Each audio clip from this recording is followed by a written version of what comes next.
Good morning, everyone. My name is Dr. Rustam Bora. I'm starting our presentation for today, that is operating a small scale enterprise. Now, small scale enterprise is basically a startup or a venture which has been started by any entrepreneur, which helps in developing its own business for a longer sustainable period. Now, this business or this startup helps him to have a benefit for himself, herself, or for society. So, small scale enterprise basically dealing with all those things which an entrepreneurship requires, like entrepreneurship has risk taking capabilities. Entrepreneur takes risk. They should be a very creative one. They have a long term plan and association, but there is a very less members in their organization or very few employees. So starting with an entrepreneurship, now first of all we should understand what is small scale enterprise. On your screen you can see a small business having a limited number of employees, or I can say a limited flow of finance and a material. That means a small scale enterprise doesn't have a much number of employees, or the owner of an enterprise himself or herself can be an employee, because when a person starts any enterprise or a startup, he is the only person or she is the only woman or lady who starts her own business, in which the person starting works for their own business without any support of employees, or they are not hiring any employees. So they don't have a certain number of employees. The person starting their enterprise is or her are the only employees. So there is no set limit for number of employees for a small or a large business. So they don't have a certain numbers. Okay, 10 employees will be there in a small scale industry or a small scale business or an enterprise, or we can say there will be a 200 or 250 people in an organization, which makes a big organization or a big business. So moving on this, so the very complicated process of enterprise is its operations. Now operating a small scale enterprise, it means the importance of small scale enterprise, which actually they provide an opportunity for entrepreneurs. Now opportunity deals with lot of things, including the job opportunities, the penetration in a market, and the thinking or coming up with a unique ideas. These are some opportunities which a small scale enterprise can have in a long term association with a market, or to reach to the customers who have interest in their product. They can build their own brands, they can build a satisfaction position, and they come up with a profitable margins. So we can say importance of SSC is that they provide opportunities for entrepreneurs and create meaningful jobs with great job satisfaction than position with large traditional companies, because they have an opportunity. Now in current scenario, if we talk about our latest trends, now this is a condition where we are fighting with a COVID-19. So we are having an opportunity for an entrepreneur to start online process. It could be the service industry, it could be the informative sector. So every organization can have an opportunity. They need to identify related to their product. They also foster local economy, keeping money close to home and supporting neighbors and communities. And of course, the small scale industry works for themselves and as well as for society. So this is a key component for SSC. So moving on, we have a costing concepts. When we talk about an operating a small scale enterprise, there is a concept called costing concepts. Now this costing concepts deals with various key components. So the first of all, we should know what actually a costing concepts deal with. It is a concept which are relevant to business operations. Now business has a certain different types of operations to make their product effective and efficient. to be a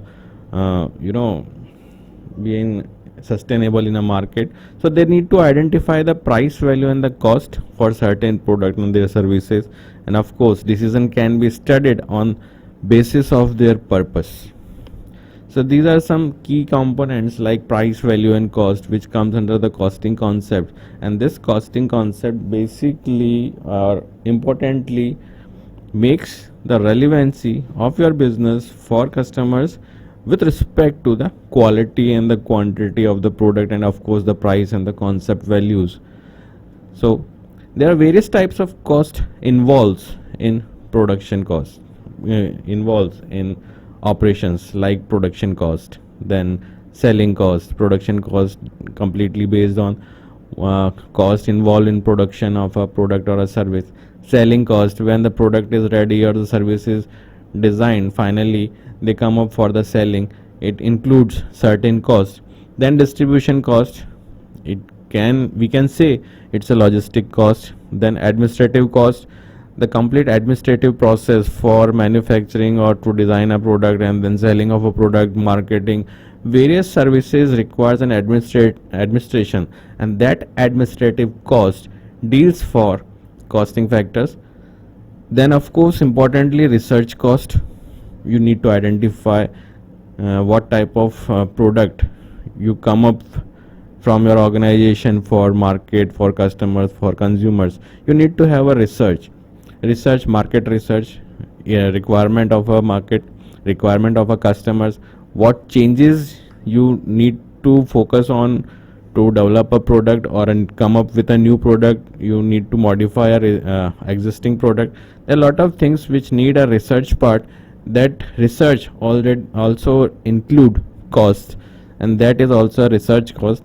Then development cost, come up with a product. Pre-production cost, you design a product. Before finalizing the product, you need to identify whether the product will be feasible or not. So there will be a feasibility test, there is a requirement for raw materials. So all those things which requires a pre-preparation for a production, that is a pre-production cost. Of course conversion cost, then finally a product cost.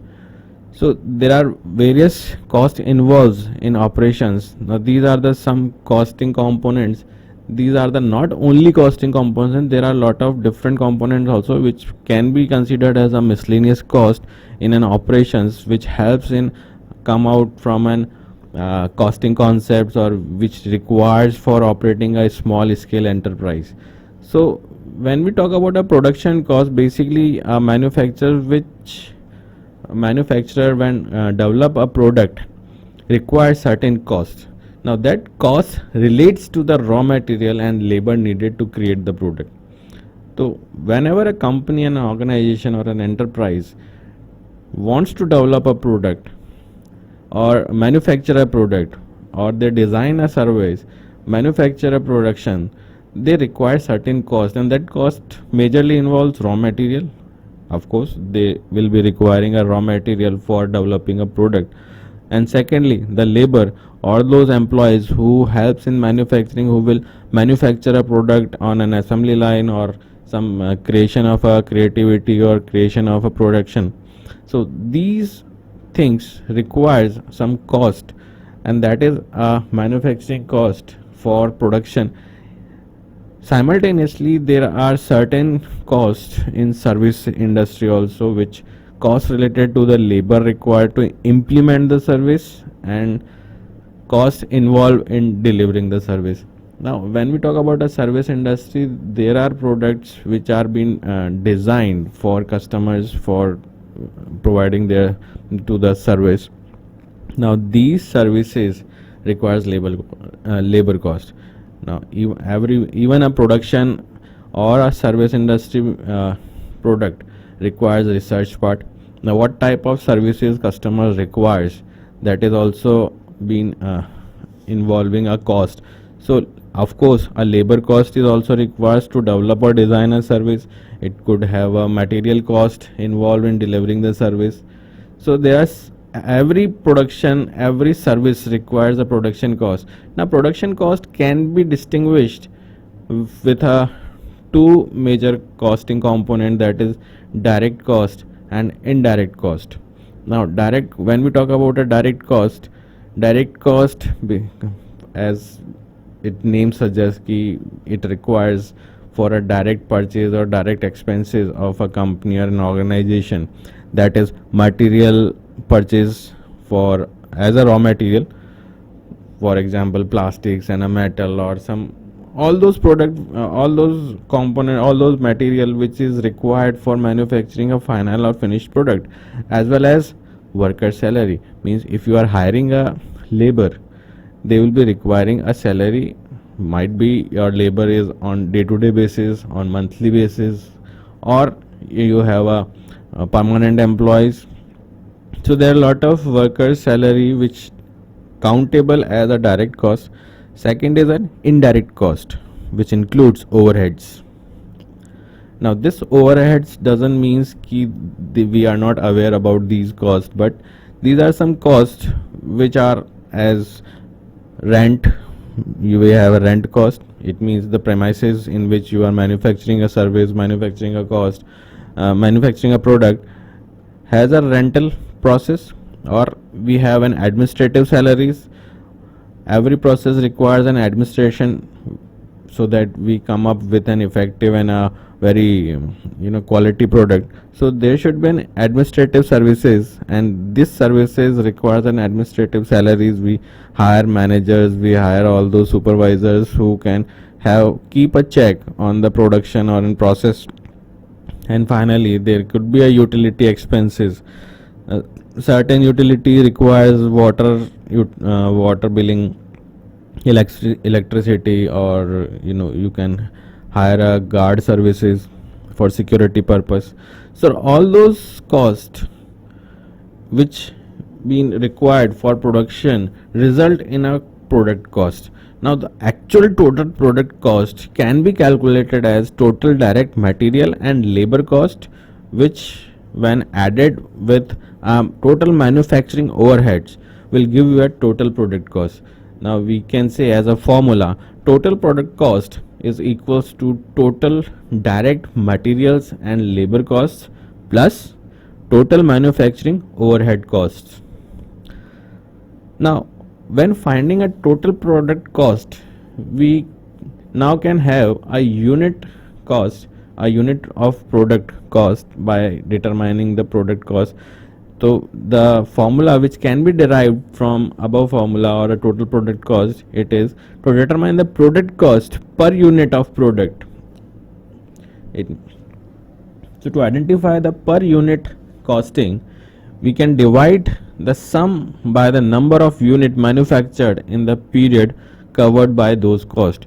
It means the total product cost when divided by the total number of product which has been produced in a certain period will give you a unit product cost or a unit cost. So to identify the unit cost, we need to know the product cost, and to know the product cost, we need to calculate the cost related to the raw material or the labor charges or the overhead expenses, administrative services, and of course the utility expenses.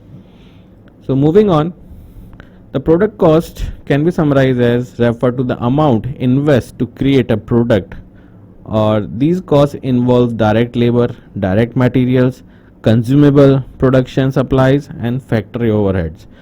Now product cost can also be considered the cost of the labor required to deliver a service to a customer. It is also a cost which requires to send your product or a service to the customer or deliver to the customer. This is also been added to in a production cost. And finally we can say product cost can be calculated as the direct labor cost plus direct material cost plus factory overheads. When all these three, direct labor, direct material, and direct factory overheads, when added together, it gives you the product cost. So operating cost can be defined as operating costs are key components of operating income calculations. Of course it is an operation cost. Lower a company's operating costs are the more profitable it generally is. The lower, agar if an operating cost is lower than the profitable, it is basically profit margins to the company. And several things can affect operating cost is price strategy, what type of strategy you go for pricing, or price for a raw material. If the price for the raw material is higher, or you never negotiate for the raw materials, you will end up with a more production cost, and which will result in the higher unit cost. And of course, labor cost, the required labor, if you are using the more than a required labor, it will cost you a lot, because this will also increase your production cost, and finally it will increase the unit price of a product. So operating costs can be summarized as operating expenses are the cost a company incurs that are not related to the production of a product. The company which actually incurs that cost is not related to the production of a product. These expenses includes items like payroll, rent, office supplies, utilities, marketing, insurance, and taxes. See, operation cost is what a company is doing, process of an organizations to perform the task. So these operation expenses are especially the cost to keep the business running. So there are certain costs involved. First, production cost, which we have discussed, as it's a cost involved in production of a company. It could be in a two forms, indirect and a direct. Then we can calculate through the production cost the cost per unit, the per unit what it will be cost after a production. And finally, all those process to keep it running, or a business need to be a sustainable business with an operation cost. And this operation cost, as we discussed, includes payrolls, office supplies, and all those things which requires to perform the task and the keep the business process going on. So I hope this is a small topic of costing concept which you have gone through right now. Any questions, you can drop me a message and send me an email. I'll revert back to you with your queries. Thank you so much. Signing off this side from Dr. Rustam Bora. All the best. God bless you.